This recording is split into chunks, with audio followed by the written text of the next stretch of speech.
Okay, hi everybody and welcome back. My name is Dr. Karen Orlemans and I'm your instructional coach, and today is day 2 of online learning, and I've titled this session Online Learning Foundations, or I could have titled it How to Distill All I Know into 5 to 7 Minutes, which I could be pushing that a little bit today. I want to introduce you to the foundations of what good e-learning looks like. Now remember, this is not about quantity but quality, and it's not about being an expert practitioner. This is about setting the right foundations down so that learning can happen and you can support your students. It's a bit like that song from The Sound of Music, you know, the one that says, let's start at the very beginning. And the easiest place to do that is to begin with static delivery of content knowledge, yet encouraging active engagement with the learning. This mode of e-learning focuses on what a researcher called Pantandura, I hope I've said that name right, called substitution and augmentation of what was delivered in the face-to-face space. That means delivering a digital version of your teaching and learning materials through what is called a learning management system. Now, for this, your school may be providing you with something, either a proper system such as Canvas or Moodle or Microsoft Teams.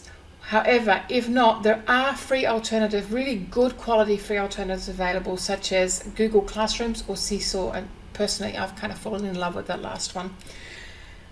Static delivery of content might include things like readings or printouts of worksheets, which the students then upload once they filled them in, recordings of teachings either through audio or video, or using PowerPoint presentations to highlight some of the key content, using hyperlinks to provide additional materials, which might include other videos, more readings, some web pages, even sites such as the Khan Academy or edX, Udemy, Udacity, Lynda, for example. These sites are really great resources for providing further instructional materials on a host of topics that students can access and which will support their learning if you cannot do the videos yourselves or you don't now have time to do that. But don't post too much. The KISS principle definitely applies. Keep it simple, as you would in the classroom. Students won't read, view, etc. more than they normally would just because it's online, which at times could be not much at all. Being online does not change that behavior, okay? Just keep it down to what they need to do in the online space. Don't put too much up. The important point here, though, is that when you're providing the online content is to ensure that there is a really clear structure for the students to follow. No matter what age, whether it's young age, like we're talking primary school, and I've done this right down to kindergarten, or whether it's university level, and I have worked with up to PhD levels on this one, okay? Structure is important. We call this an advanced organizer, and the intention there is to clearly show the students where they are at, what they should be doing, and what they need to complete by a certain date. Now, this could be built as a calendar or even into the software itself, if your software allows that.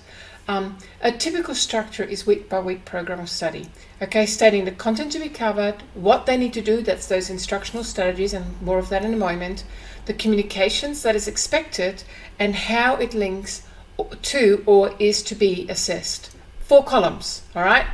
Remember, these are the key elements that I actually talked about yesterday, which are on the model, which I've put on my Facebook page.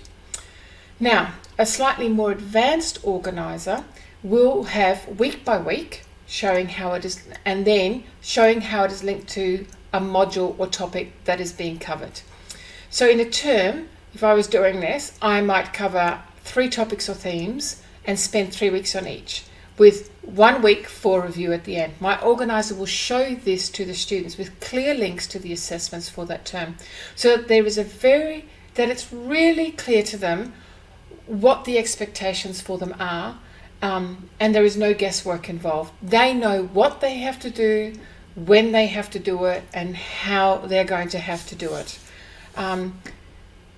So that's the organizer, and that's a really important part. It actually creates the foundation of your course, because from that everything else will come out.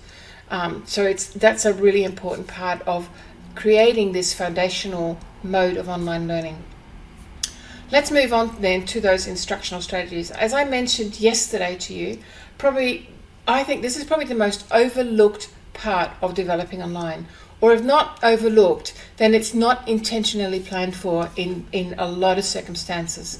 Now, in a basic model, this must include a series of very self-study motivational activities that encourage engagement with the learning content. Okay, that's at the basic level. And this is where it can get difficult. Do they just read, view content, and then respond in a forum, which is very basic, or do we ask them to chat about it? What is it that we can actually do with them? To be honest, this is not really that dissimilar to considering what you would do in the classroom. And here you might even think about replicating it. So, what does it look like? Well, discussions moves into online discussion, or either through discussion board or even live chat rooms. So in Google Hangouts or through Zoom or whatever. Worksheets are worksheets, which they can be uploaded, downloaded, filled, and all the rest of it, or they may be online, open book, untimed quizzes. All right. Now this is a really, people often associate quizzes with marking, but quizzes can actually just be an instructional tool for dealing with content, particularly if they're open book, untimed quizzes with multiple attempts allowed. Because what happens then is it allows the students to practice and practice and practice, and it gives them immediate feedback. It's actually a really powerful tool, simple but powerful. Now, it may require you to be a little bit more innovative. Consider what you would have done, all right, these instructional strategies, to consider what you would have done in your classroom, and then have to explore what that might look like online instead. Remember, we are talking about building a foundation, so don't be too concerned with this first phase and making it too fancy. The focus is on getting quality, not quantity, and not on a song and dance act either. Just use the simplest workable tool. Remember, you are learning new skills, and so are your students. Do not make the assumption that because they are digital natives, they will actually know more than you. That is actually a fallacy. The only thing that they know how to do better, perhaps, than you is to push the buttons without any fear. Just make sure that you are really, really clear about what it is that they have to do. So back to that advanced organizer that I spoke about. The next thing we need to consider is communication channels. Now, the basic ones are obviously emails and forums as asynchronous in an online classroom. But you could also go for synchronous communications through things like your Blackboard Collaborate, which obviously you have to have a paid function for, Zoom, which is free, Google Hangout, which is free. So those give you an opportunity to do same time communication and get feedback from the students. The focus here in this key element is on setting up good communication channels, all right, with clear expectations for when and how often you are going to communicate with your students. Then you have to be there when you say you will be there. All right, so set up the communication channels, say I'm going to be here in this space at this time, and then be there for the students when they enter into the space. It is also important to include student-to-student communication, which is what I mentioned yesterday already, as part of their own social and emotional well-being. Again, though, I would provide some very clear boundaries and guidelines for what is expected and how to communicate with respect in this online space. Something that you will need to teach them. They also don't know how to do this well. So it's something for you to cover with them as you develop this online learning.